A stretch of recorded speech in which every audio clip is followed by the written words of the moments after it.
to take a look at how their leases treat environmental conditions. And so, a lot of times tenants may negotiate that they are not responsible for any contamination on the site that pre-existed their leasehold interest or that they did not specifically bring to the site.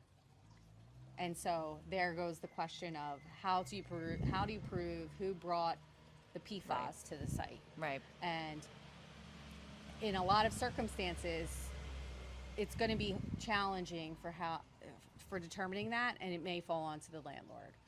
So the landlord's going to want to take a look at how they're handling those pre-existing conditions and what is going to be required for them. One thing in particular that I would recommend is you want to limit your obligation to conduct remediation. Tenants and their attorneys are going to scratch their heads. You have to do that. You've always agreed to do that in some asset classes. Right.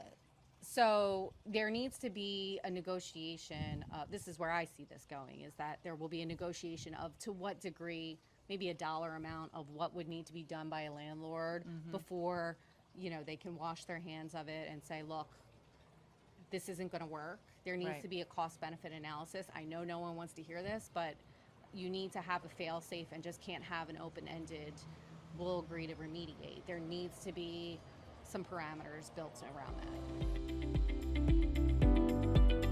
that.